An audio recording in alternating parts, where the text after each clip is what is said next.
Hello everyone, welcome back or to my channel. My name is Jen and thank you for pressing on this video because this video has been in the works for a couple of weeks now and it has been heaps of fun playing this game once again. I've gotten the groove back. I'm finally back, don't worry, and I'm spending a month in Coral Island and I'm going to show you guys everything that I've done.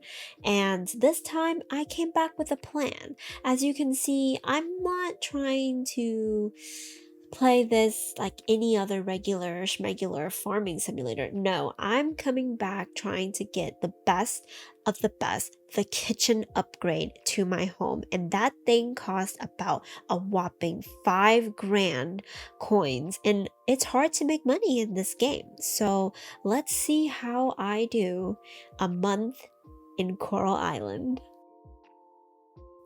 I start out like any other game, customizing my character, and if you know me, you know I love a good customization. The only downside I have to this character customization in this game, particularly, is the lack of cosmetic like lip eyeshadow, all that jazz. Even though I know this is early access, it's still early access and everything, but I just wish that would come out because I want my character to look cute and funky, and it wasn't giving at the time. But, anyways, after I was done with all the character customization, I decided that I was going to name my character Jen because I'm so original.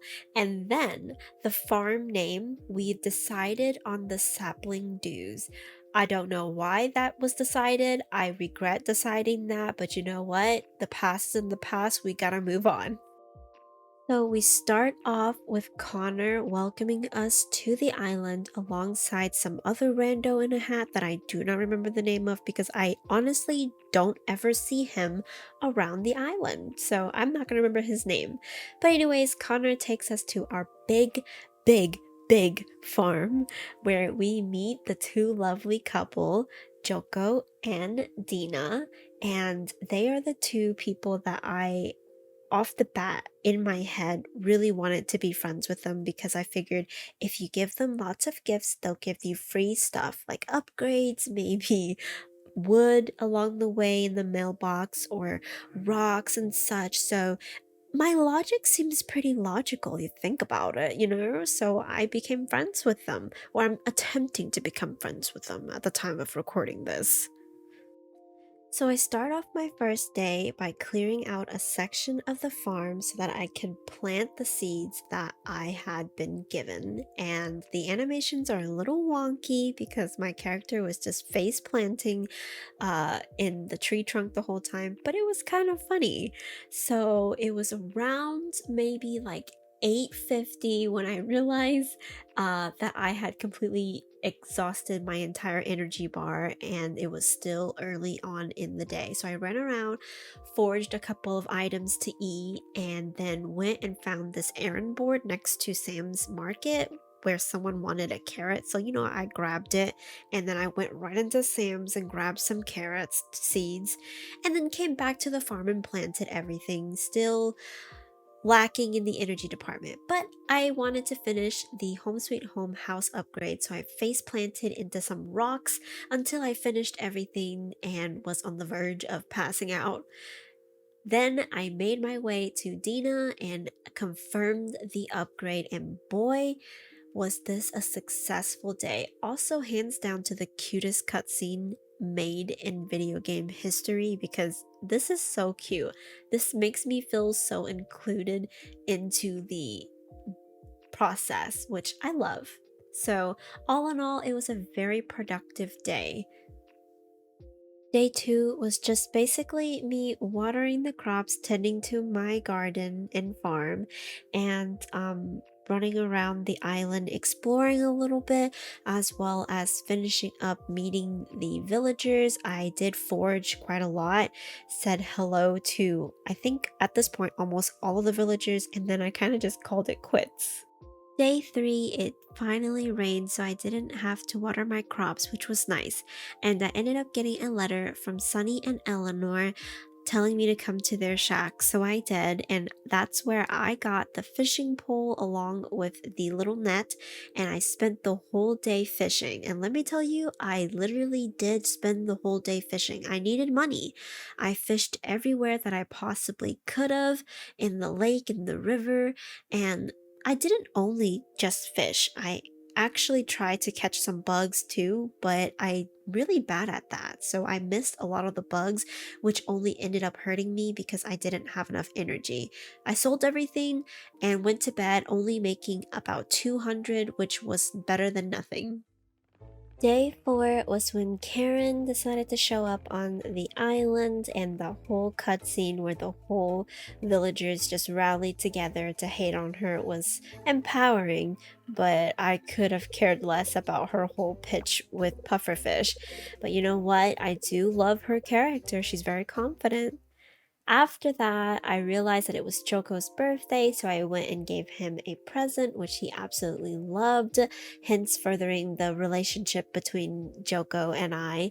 And then afterwards, I went back to my farm to make some storage boxes to separate everything that I had because I was getting clutter after clutter. And then I went to go catch some bugs, fish around, just to try to make some extra money before the end of the day.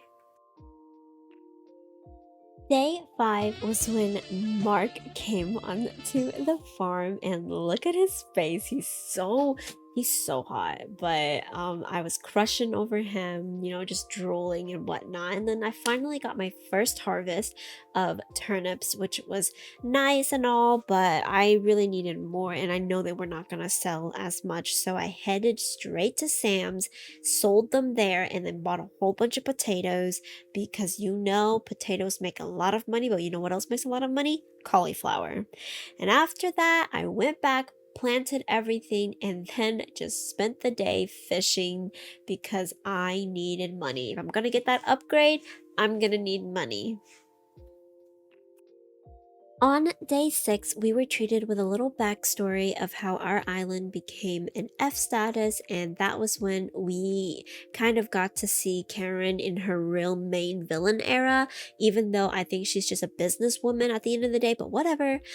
That's when I also got a major ego boost because I was like, wow, I'm like the chosen one. I could see the little floaty thingies. And then we unlocked the museum where we got to go and donate a whole bunch of everything that I gathered from my boxes.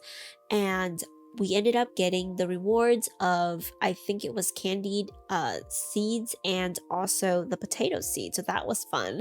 Unlocked another milestone for the museum, and then afterwards I went to Ben's van to grab the scarecrow, donated more stuff that I had in my boxes, and then we decided to hit up the mines for the very first time. And that was a interesting moment in itself because I don't like mining a lot of the times, but you know what? I did it anyways, and it was all going relatively pretty well. I was pretty relaxed and chilled until I met whatever that is.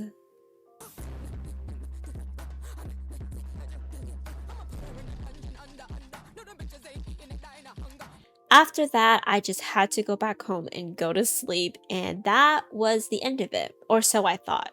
Until I had this dream, this weird dream, and that's when I knew it was time.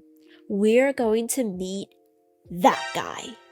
Day 7, I got my first sprinkler, so that really helped with gardening. Then I expanded my farm a little bit, and then we ended up meeting and scaring off this little character.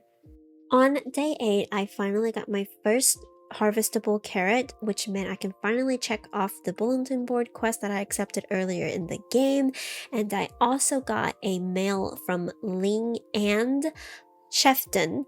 That's where I met him in the secret forest, and then he decided to zap me, which I don't really know what that does, but it didn't matter. After that, I headed towards the temple lake, or the lake temple, where I met the floating lotus, and then I offered up everything I had on hand to the little statue thingies, which ended up giving me a recycling machine and something else I don't remember.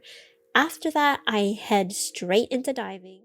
On day 9, I found out that it was Kenny's birthday, as well as there was another quest. Ava wanted one peony, so then I wanted to plant that, as well as find Kenny and give him a birthday gift, which he loved. After that, I headed straight into diving, and I managed to get a lot done because I unlocked a cutscene with Ling, which basically kind of went into the whole thing about the temple thingy mabobber. I don't really remember.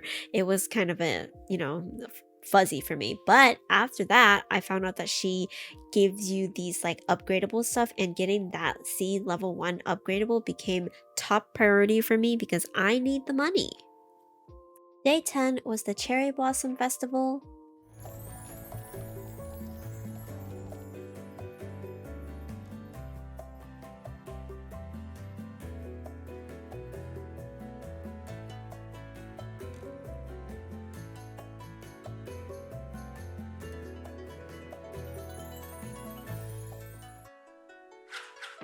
So I basically went around and said hello to everyone first before I started the beanbag race, which by the way, I completely suck at. As you can see, I fall flat on my face in the beginning. So I ended up really, really bad. But I got second place though. If you think about it, it's not that bad. But I had to enlist the help of my little sister, and this is how it went. You got this, you got this. You got this. Oh my god, you're so good. No, don't say it. Sorry. Sorry, I'm sorry. You're doing so good. Oh. Cheeto. Okay, it's fine. You still got it. Shh. Don't let that fat kid.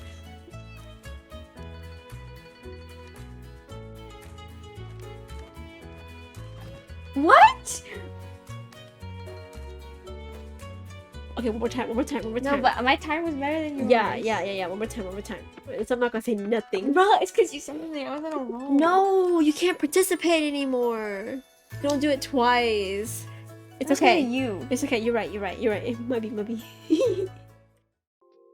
So basically, we both are horrible at the game. But on the bright side, I did try to bring the scallop with me as a little something for the potluck, and I found out the hard way that you can't use seafood. You have to use actual food items like crops and such. Then I had to add the candied tree seed, and then it was time for the mayor to try the food, and boy, did she not like it. It had the town sweating, I'm telling you that. It was not that great, but you know what? At least I bought something. It's a thought that matters, okay? On the bright side, I did get a lot of mail from the villagers with a lot of recipes and food products. So, all in all, it was a pretty good day. Also, I'm very proud of myself for being friends with all these villagers because look at all the relationships that I've gained. On days 11 through 15, I did a lot of the behind the scene work, such as, the heavy lifting, fishing, grinding for money, trying to do as much as I can, cleaning up the coral area, trying to go as deep as I possibly could, as well as foraging, trying to collect some animals, fill up the museum as much as I could. And I tried to find any legendary fish that, was able to be caught, but I don't think any to my knowledge that there are any legendary fish in the first year of spring, so I tried my best to go to the bottom of the mine or as far as I could, and then I discovered that there was a hot springs, so I went in there and I found this weird panda looking thing. I think it's a panda that's like playing the flute, so I don't know what that's about, but I don't think I can access that place yet, so there's that. On day 16, however, my seed level 1 upgrade did get complete, so I did end up getting enough stuff for it, and it did get complete, so there was that. On day 17, I just went and dived, and then on 18, I figured out that it was Daddy Mark's birthday, so I gave him a present. Also, I was just fed up with the lack of inventory space, and that was when I went and bought one and found out it was only 500 tokens, not 2,000 like I thought. And then I went and started diving again, trying to get as much, or as far as I could. I unlocked this interesting cutscene, which led me to discovering the merfolks of all people. I was so excited. They were so cute. they were kind of not that friendly, but I get it. There's a backstory there that I have to uncover, so I was there for it. On 20. Oh, look at this sexy, smexy man. Axel. I somehow got recruited to this guild thingy, and Axel, boy oh boy, caught my attention. Why is he not romanceable? I completely forgot that Mark was a thing. But, anyways, 21 through day 25, I just went around decorating my farm. I did go to the tree planting ceremony, which was kind of or festival, was kind of a big bummer to me because it was a waste of time in my opinion. And then I unlocked the water mining cave. That meant that I reached the bottom of the earth cave, and then I unlocked the cutscene, which was very interesting, I might have to say. I was a little confused as to what was happening, but that was more kind of a me thing. I kind of skipped over that storyline a little bit, which is my fault. I do admit that. But yeah, I got that. And then we unlocked a scene with this cutest character, Gorg or Grog. I think it was Grog. And oh my god, I want a plushie because how cute is he? And then we had like this little like village moment. I also did get enough money and resources to get my house up to the kitchen upgrade. So we did what I came to do. I did it in under 28 days, actually, might I add. And then I went and had leftover money to upgrade my tool, my pickaxe as well. So yeah, I did all that, and then I ran out of money in the end and had to go fishing and grind from the beginning all over again. On day 26, my kitchen was done, and I was a little confused about the cooking mechanics of the game, so I figured that out a little bit later, but that was like next day. Then I went and picked what would be the last harvest of the season, which wasn't much. Well, I think it was the last harvest of the season. If not, it would be day 27. But I also got mail from Jeff Smith, which was a arson or artisan machine, and also Joko, so all that buttering up did work. And on day 27, I went to pick up my tool, my pickaxe, which was now bronze, and I could actually, hit things faster with, which was nice. I thought it was nice. And then I hit up the stores because I had disposable income, and that's when I figured out you need cooking utensils to cook. So I spent, a lot of money on there. And then right next to the socket and pan store, I found the furniture store. No one told me you can buy furniture. I thought you had to like get them DLC wise or something. I don't know why I thought that, but I was so hurt and sad when I figured out that I spent all of my disposable income on pots and pans when I could have been decorating my farm. So I was a little bummed out, I'm not gonna lie. Um, yeah, very bummed out actually, might I add. Then I went to the clothing store, and that was when I was debating on whether or not to get some clothes, but I figured I shouldn't because I needed to save the money that I have now for the next season. And on day 28, I spent the day clearing up what was left of my farm, setting up for the next season, and just organizing everything a little bit. And then you can start to see here that this is what everything ended up kind of looking like, and it's very generic, but for now that's kind of what I have going until we get the new update where you can move stuff around easier. I didn't want to move too many things around. Another goal that I had in mind was to finish up the last 2 donations that we had out of the 50 that we had to donate to the museum. So I went around and tried to catch some fish and bugs, which I ended up finishing it. So I was very, very proud of myself for that, and we did end up unlocking the cutscene with Scott regarding it, and I did get another sprinkler to add to the farm. So that was all in all a pretty good and I guess monumental moment for me. I finished what I didn't think I could, and that would be the end of a month in Coral Island. I did a lot of things that I went in wanting to do, which was upgrading my house, ended up finishing the museum, meeting all these people, falling in love, I guess if you want to say. Well, I kind of did. I didn't really like, no one really stood out except for, the one person that did, and you know who it is. But we did a lot of things. We met villagers, decorated our farm, ended up completing the water mine, as well as finishing the earth mine, and then we met one and only Axel. Oh, daddy.